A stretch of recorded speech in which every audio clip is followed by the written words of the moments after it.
everybody. Thank you for joining us today. Today, you are here to learn all about showing time. This is Mary Hess. She is a trainer with Showing Time. So she's been in the industry for about 20 years. She started as an office admin. If you were on the call earlier, you may have heard this. She started as an admin, and then she moved on to become a realtor, and she actually became an association employee doing the training for things like Showing Time and the MLS system. So she's worked in a bunch of different areas of the industry. Currently, she's a consultant and a trainer for Showing Time, which she's been doing for about 8 years. She helps with the MLS system conversions and follow-up training. Her and her family live in the beautiful area of Blue Mountain Ridge in Western North Carolina. And she says it's a little chilly there this morning, so she can relate to our weather. So with that, Mary, I will turn it over to you and let you get started. Great. Thank you so much. Okay. So, yes, I do have a Southern accent. Let's just go ahead and get that out of the way. I will probably say y'all at some point, so forgive me for that. I'm going to share my screen with you, and we are going to talk today about, Paige, you may have to allow me to share my screen. It says the host disabled participants. Just one second here. Thank you so much. Give me permission. Let's see, how do we do that? I think it still thinks I'm a participant, so you might. Here we go. Yeah. Let's try this. Oh, look at there. There it goes. I saw it when it changed. We figured it out. We figured it out. Okay, so I'm going to share my screen with you so you can see this. And let me make sure I've got all of this slid over to the side so I can see what I'm doing. Okay. So what we're going to talk about today is InfoSparks, and InfoSparks is a metric system, a reporting system that you guys have with Showing Time through Showing Time, and it allows you to take MLS data and put it into report form using different variables. You have different metrics available to you. You can even draw specific areas on a map so that you can drill down into certain places to grab just a select amount of data. But this report, what I like about it, and I'm going to talk to you from a real estate standpoint as far as an agent, because that's how I train. But what I like about this report is that you can put these reports in PDF form and share them with your clients in listing packets. You can hand them out. You can use them for, multiple things. You can use them for advertising, flyers. When you're doing a flyer in the neighborhood, maybe you want to talk about that specific house, but you want to show some key metrics from that neighborhood. As well as, which is my favorite part, you can share these reports live on social media and on websites, and they automatically update every month when the new month's data comes out. So every month you're going to have the previous month's full month's data as the last part of your report, and you can go back as far as you've been a member of Showing Time, and we're pulling your MLS data. So InfoSparks, I'm going to walk through the system and show you some things and try to give you some ideas of how you would use these reports so that you can use them to give yourself a leg up in your business, that you can further explain certain things that you are trying to show clients and that sort of thing. I always like to point out, and I know it is not necessarily something that agents will just automatically go to, but at the very top up here on the toolbar, you see InfoSparks, which just allows you to do a refresh. Of course it did that. I had a feeling it was going to, so we're going to do this. Don't you love it when you're trying to do technology and be all cool and everything and it starts closing down on you? So InfoSparks right here on this toolbar allows you to refresh your screen and start over. We have a user manual and FAQ, and I like to show that, excuse me, because We explain every little piece of InfoSparks on this screen when you're hovering. All of this is explained in this user manual. So you can scroll through and you can see over here that we have all of the areas, and you can click it and jump to it and it will explain it for you. I like that. As well, we have this really cool less than 5-minute video that will also walk you through. The reason I point the manual out is because sometimes you might get over here and be looking at a certain metric at the bottom, a certain report, and go, you know what? Pending sales, like what is that exactly showing? You can come over to the user manual, go down to the metrics, and you can see that pending sales is a count of the properties on which contracts have been accepted in a given month. So you can always pop back and forth to see what they stand for, and that will come in handy when you are pulling these reports and you see that the data, you're like, that looks a little weird. Let me go back and make sure I'm pulling the right report or my right metric that I want to look at. Okay, so we've got the user manual. Your fast stats, I'm not going to go through those today because I want to spend time on InfoSparks, but your fast stats are your PDF reports that come out every month, and you can go by area. You can select a certain area, and these are ready-made fast stats. You literally will print this off. You cannot toggle this information in any way. You can't manipulate the data. So this is just a printable report that you can throw into your listing packets, that sort of thing. Also that you can use when you're just talking to buyer clients. You're able to show them metrics as well. So that is a pretty handy type of report to have. I'll come back to this My Area at the top here, and then the profile button. The profile button, of course, is your profile, and you can have it automatically update from your MLS profile. Please, though, do take time to upload your photo, because when you print these reports out, let me show you what this looks like when you print these reports out and or share these reports. You're going to see, I'm just going to do it like this so you can see. Your photo will be up here in the left and all of your contact information. So you want to make sure that you have that up there. Again, it's branding. It's a way to get your information out there and just keep your face in front of people. All right. That's the top. And so that is your toolbar. Again, you can always refresh your screen by clicking on InfoSparks, and that will allow you to do that as well. Okay, so now what we want to do is we want to look at how this reporting system is laid out and possible ways that you might use the reporting system. So the first thing that I want to point out is you have across the top here where I'm highlighting green, these are your variables that you have to choose from.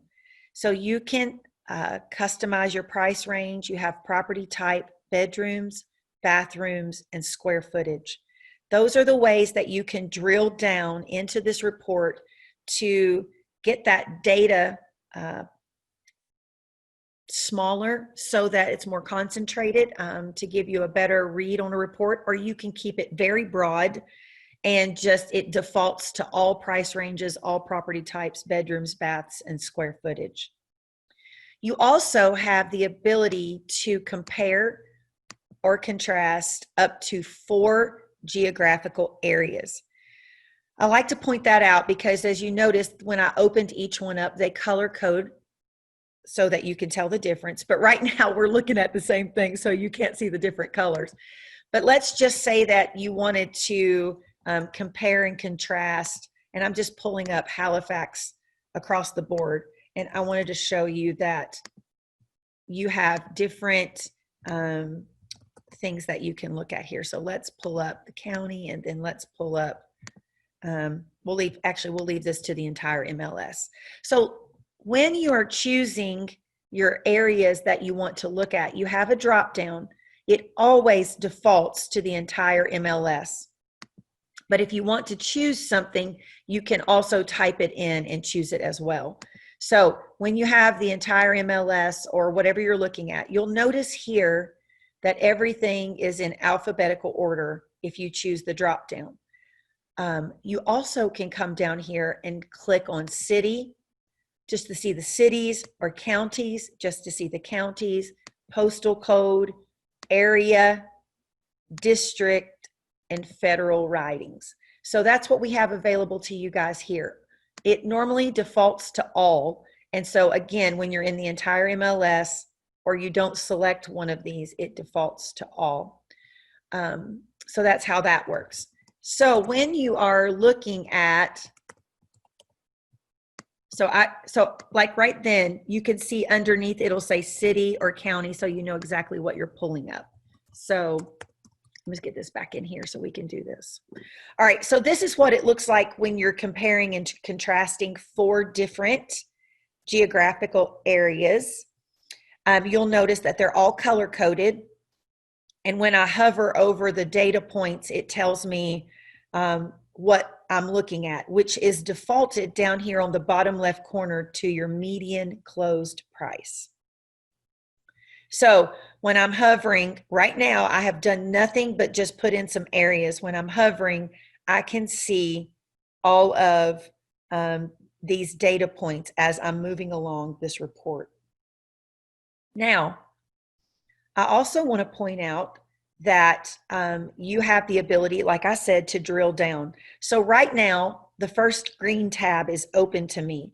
And if I wanted to look at specific things about the city of Halifax, I could start selecting data. So if I say 349,000, if I select this price point, single family homes, 3 bedrooms, let's say 2 baths, and I just leave square footage alone, you notice that my data down here on the report begins to move accordingly.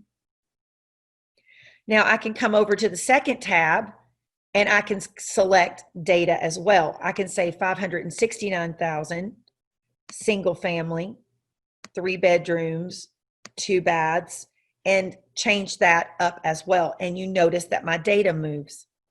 What is happening is over in this far right corner, up by this question mark under my name, you will see this funnel, and it has, it's selected right now.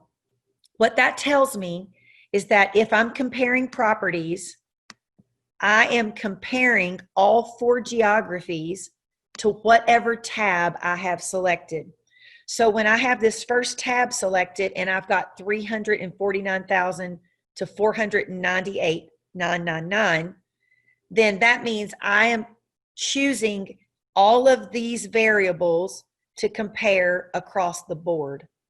And I know this because down here at the bottom of this report, I can see it written down at the very bottom right here. So if you'll look right above the metrics, right below all of the lines, if you'll come straight down, it says Halifax and Halifax Peninsula and Halifax County and entire MLS, and then it shows me what I'm comparing. Watch when I change it to the next tab. All 3 are getting changed, but the price point changes again down at the bottom, okay? If I were to take that funnel button up in the right corner and deselect it, now we are looking at all 4 geographies according to each of the variables we have marked in their tabs. And we know this because, again, at the very bottom down here, it's showing me that we're looking at Halifax, 3 bedrooms, 2 baths in this price point, single family. But the peninsula, we've changed the price point. And in the county and in the entire MLS, we're looking at everything. So I show that to you because you can look at different points of interest and then separate them out or look at them all together. All right. I'm not sure if you guys all are muted. If someone has a question while we're moving along, I am more than happy to answer those. So Paige, I'm not sure how you guys have that set up on Zoom, if they're allowed to do that or they have to type in a question.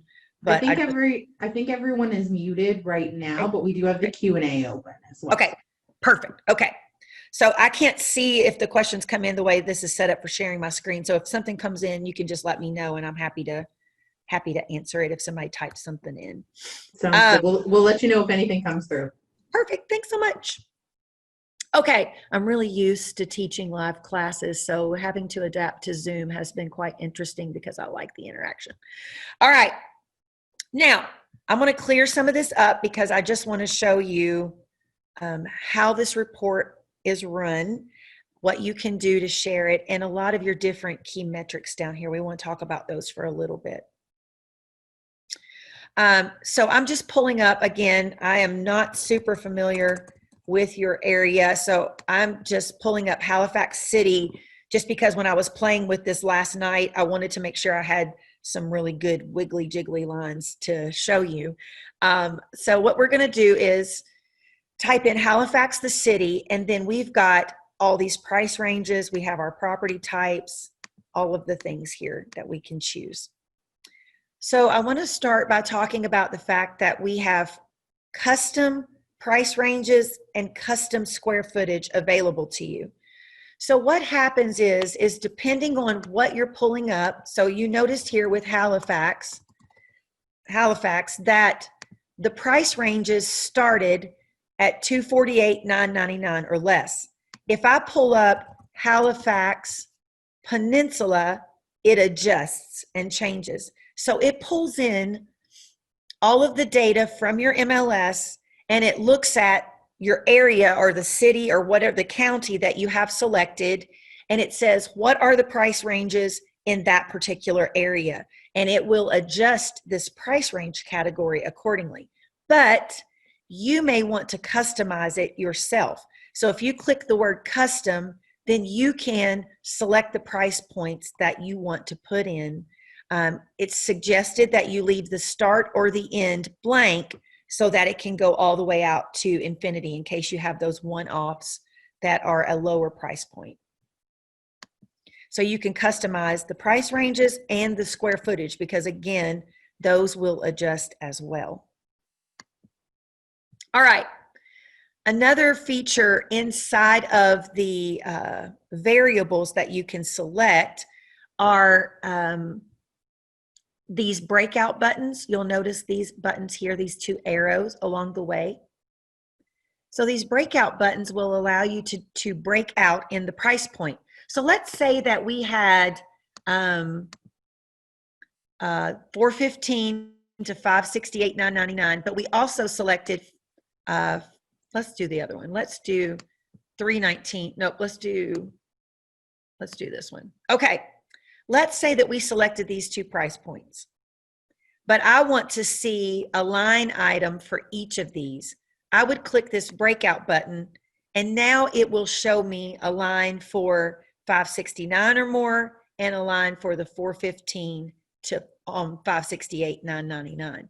So if you wanted to choose multiple price points, but not all of them, it will break them out for you so that you can see what each particular price range is doing in the report.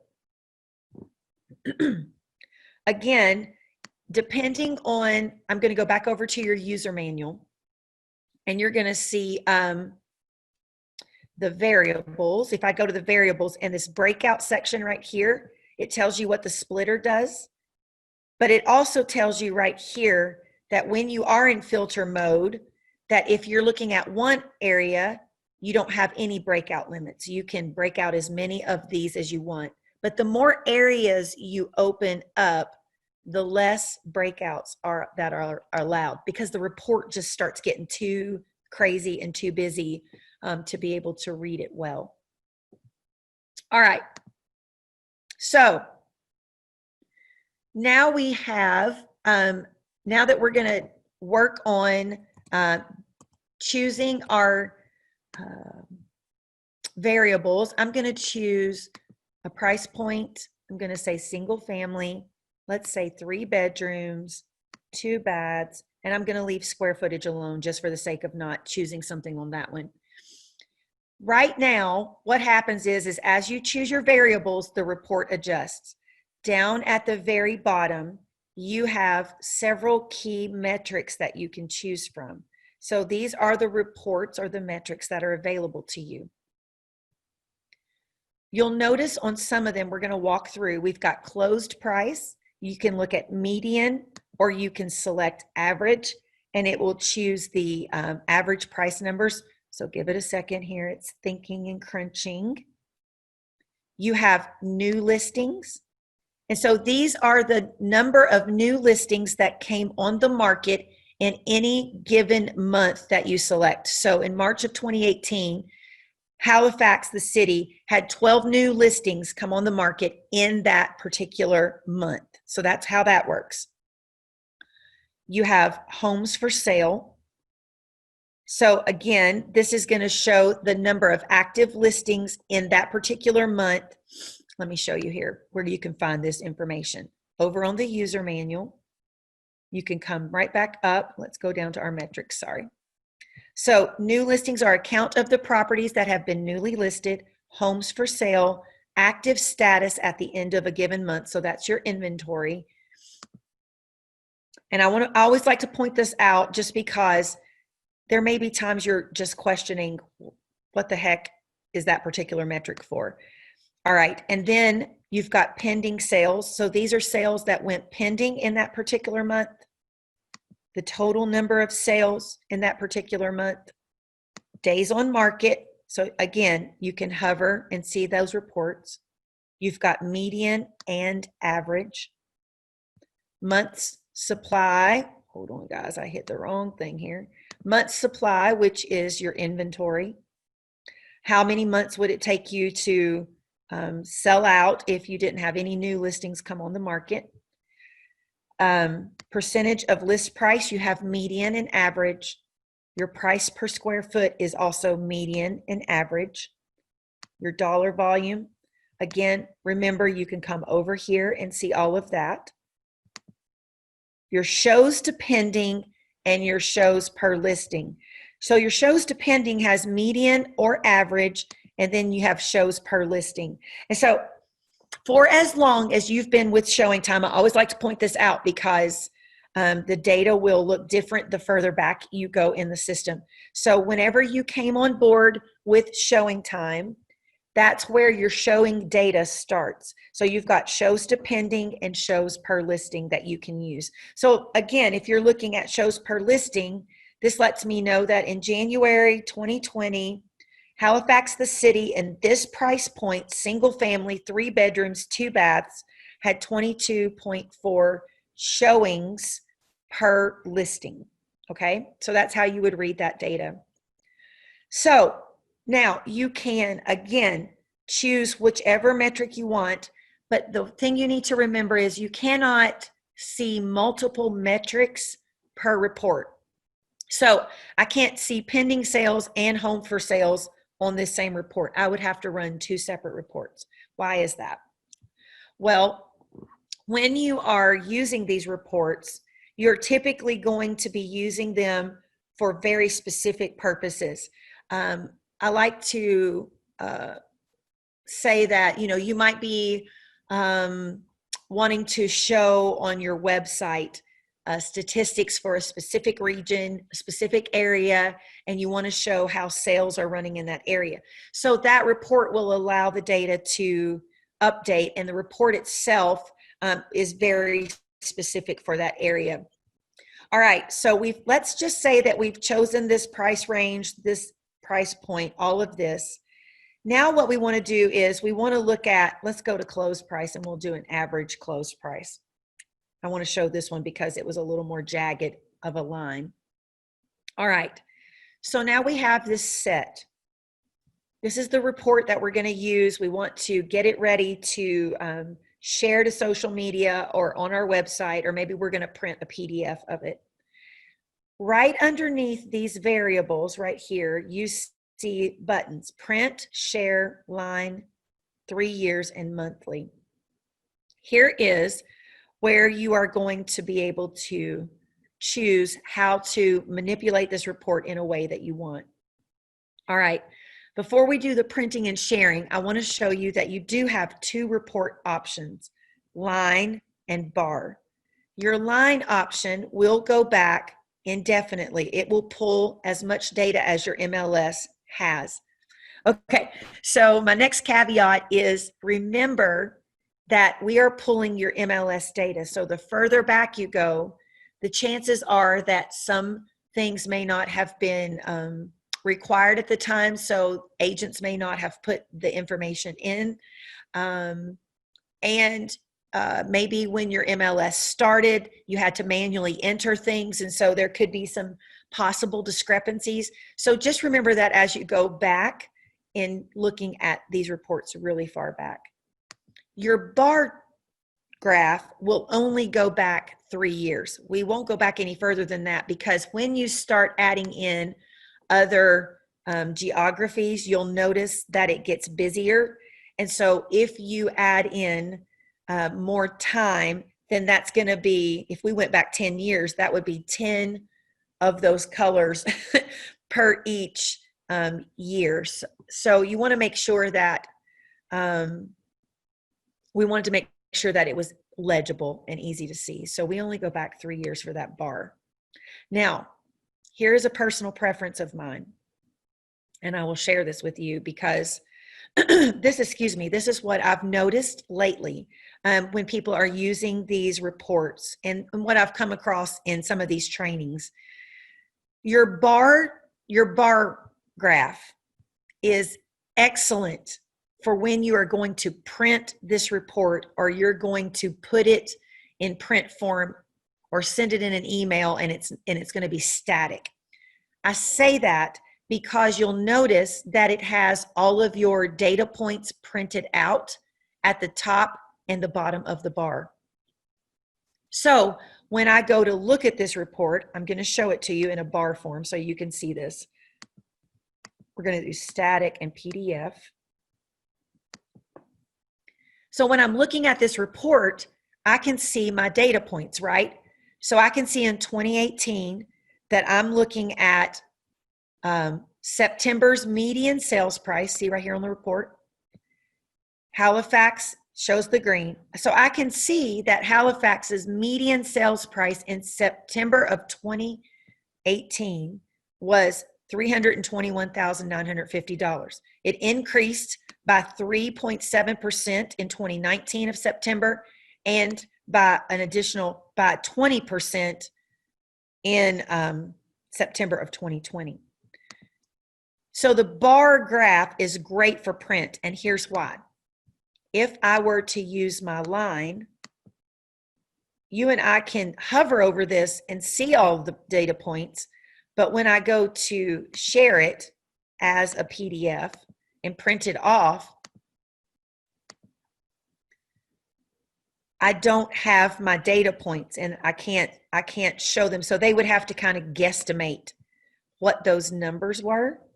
And so I have found that if you are going to share a live interactive report, that you are better off to share. I mean, you can share either or, because in the live report, you can hover and see the data points, or you can read them, right? In a live report, these line items are interactive, so they can see all of the data points. But if you're going to print, I would highly suggest you use the bar graph, because it is visually more stimulating. They can see the data. They're able to understand the data. But on the line, they're going to be left guessing just a little bit when it's in print form. All right. So again, like I said, you have the ability to choose your time frame, choose the type that you're going to do. And then I also like to point out that you're able to choose the type of data for each element. So did you notice when I hovered, it said, determine the length of time for each data element, use more time for trend analysis and small sample sizes. Okay, so at this point, we're looking at monthly data. So this is every month, and you'll notice that my line is really jagged. Now, to us, we understand that real estate ebbs and flows according to the seasons, according to the market. Maybe around the holidays it's slower, so it drops off, or in the summer right before school starts back, it drops off, right? And then sometimes it's just economic reasons. So we understand that, and your clients will understand that as well. But you can also choose rolling points of data, and rolling means that each data point, so I'm doing 12 months. Did you see how that smoothed the line out? So that means that when I look at June of 2019, I'm pulling in 12 months of data from June of 2019 plus the previous 11 months. So that's how this works. And it just smooths your line out. It just smooths the chart out. And again, gives you more of a trend analysis. If you are wanting something super specific, though, you can use that monthly choice. And as you can see, you have the ability to look at the data from that aspect. So this is Halifax against the entire MLS. And so you can see here what that looks like. Also, I want to point out right here on the right is that you have this quick look. You're the only one who can see this. This is just for you. Each time you go to choose a report, when I change the report, it automatically gives me this quick look while it's calculating data. So as you can see, for September of 2020, it's telling me that Halifax's average closed price for September of 2020 was $469,788, and that was up 27.2% from September of 2019. So that just kind of gives you an idea. Your entire MLS was up 22.9% in their average closed price. So again, it's just a little quick graph for you. It doesn't show up on any of the reports that you print or you send your clients or your customers. All right, let's talk a little bit about one other thing that I like in this system before I show you the printing and the sharing. And up at the top of your toolbar, you have something called My Areas. You can also see it right here under Draw Area. I was trying to hover and get it to pull up.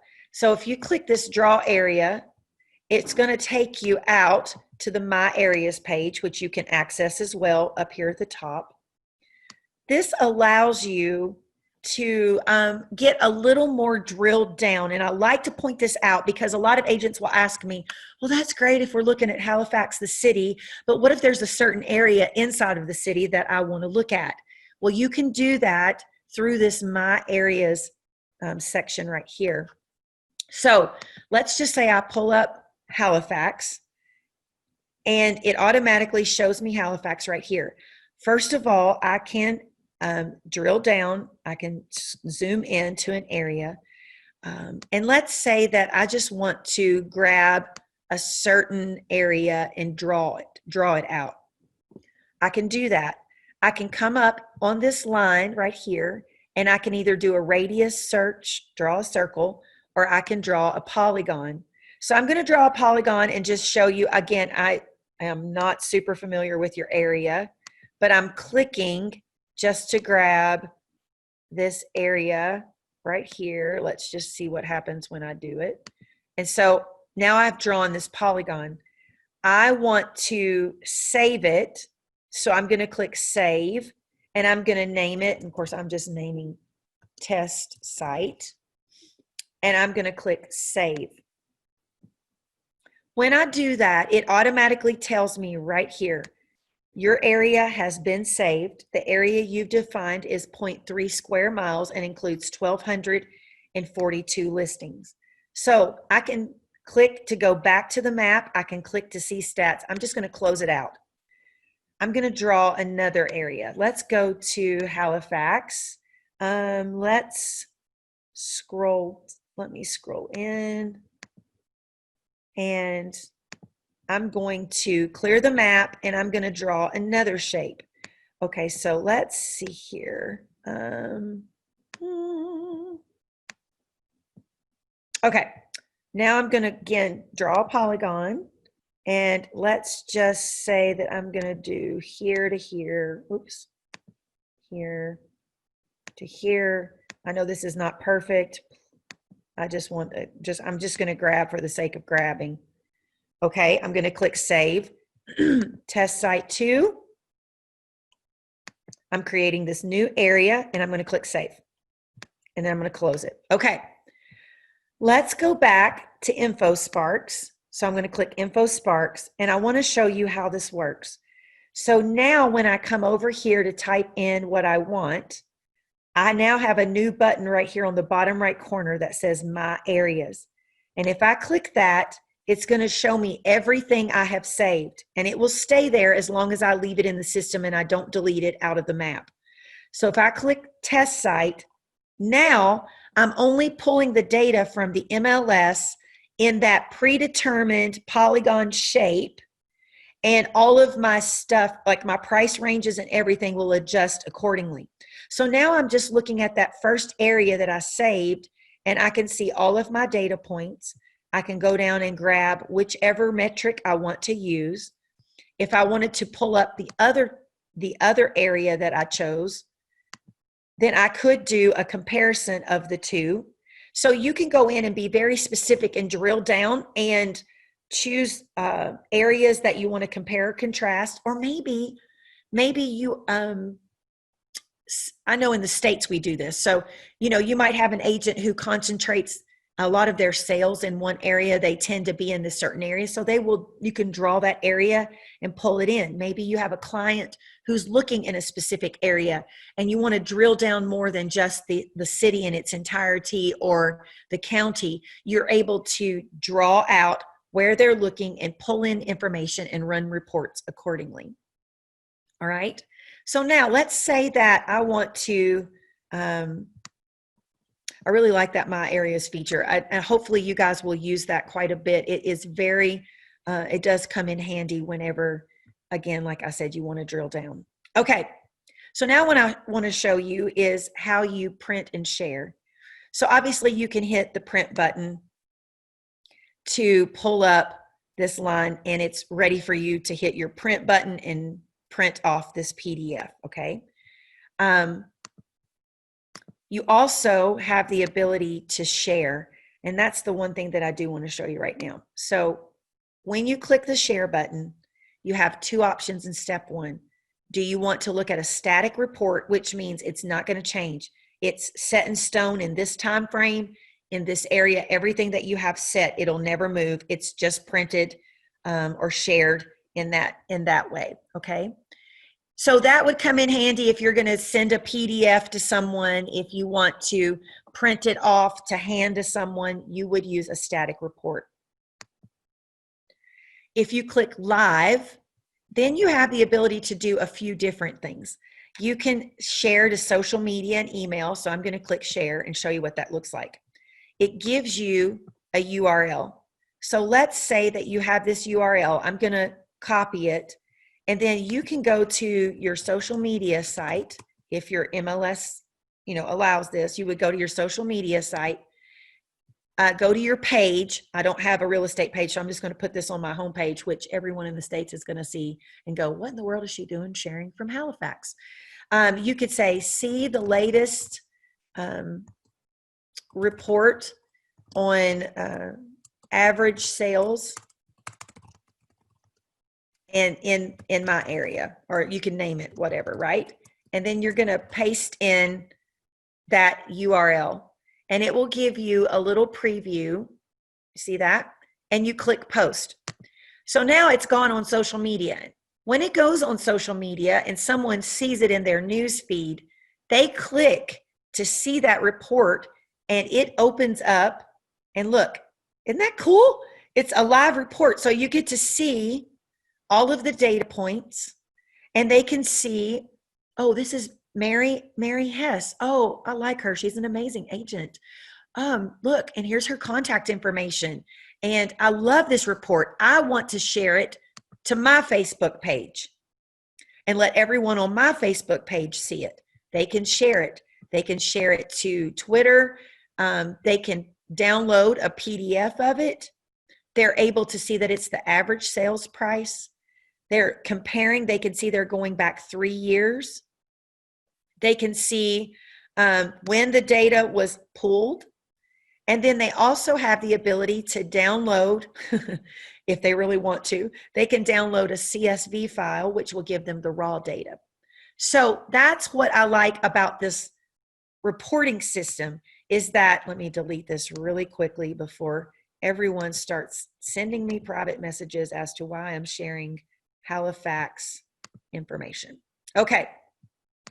So that's what it looks like when you are sharing a live report to social media. You can also grab this link and you can open up your email, send a new message.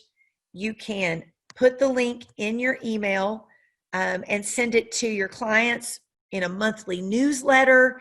Maybe you want to update them and you have several links that you want to share. You can totally do that. When your clients click on the link, it is always going to show the latest data. It will always be active as long as you are a member of Showing Time and MLS and have the accesses, and someone at least clicks the link, either you or someone else, once every, I believe it's 90 days. So you have the ability to share that way. Also, I like to point out that this is really nice to use on your website. So for marketing purposes, when you click share, you can also say you want to do a live report and embed it on your website as an interactive frame. You can say how large you want it. And then you can say share, and it's going to give you the code to embed in your website. Now, why would you do something like that? Let's say that you have, excuse me, I apologize. Let's say that you have a website and you want to create a page. So you could create a tab in your menu that says statistics. And then on that tab, you could have all of these reports lined up: closed sales in a specific area, average closed price in a specific area, shows to pending, shows per listing. And when you are talking to people, you could say, hey, you should visit my website. I have stats on that, on the statistics page. It's always updating. It's always current. It's always fresh. And then they're able to see that data, and you're not constantly having to go in and print a new report with the latest data. You can just send them right to your website. You can also open it up on your phone through the app, through the Showing Time app. Under reports, there's the MarketStats. You can pull it up there. It's a little hard to see with a line item, but if you have a large enough screen on your tablet, and you can show them the report, and they get to see all of this interactive information. It's always going to be the latest full month. So you can see we're in October now. So September 2020's data is already there. And then in November, you'll see October's data, and the earliest month will fall off. Okay, so that is the system. I would love to take questions if anyone has any questions. I know that you usually, I'm trying to keep this under an hour so you're not here forever, but please feel free to ask any questions. Paige, however you want to handle that, and then I can, if there aren't any, I can stop sharing my screen and bring it back to you. Sure. So if anybody has any questions, you can just pop them in the chat or in the Q&A, and Mary can answer them there. And we'll just give you a minute. If you have any questions, you can do that. And I'll make sure I open the chat on my side so I can see them. All the buttons you have to push in these Zoom things. And even though we've been doing it for a while, you would think we would get it figured out. I still, sometimes I'm like, what technology, please. You know what, and it never works the way you want it to. Never when you're in present mode. Everything, like I'm sitting here crossing my fingers because I'm in the mountains and we're about 3,000 feet up in the air. And I'm like, please do not let some wind blow and my internet die right here in the middle of this presentation, because it happens. It happens. Well, Mary, it doesn't seem like we have any more questions. That's So quite all right. with that, thank you so much for Yeah. joining us today. We really appreciate you coming on. We did record this training, so folks will be able to watch it after this session is over, and we'll share that internally with folks so that they can ask it. And we do have your contact information as Awesome. well. If anybody has any questions, we'll be sure to pass them on. Great. Thanks so much, Paige. I appreciate it. Thanks for having me, guys. Hope you have an easy winter. Thank you, Mary. You too. Have a great day. Talk to you soon. Bye. Bye-bye.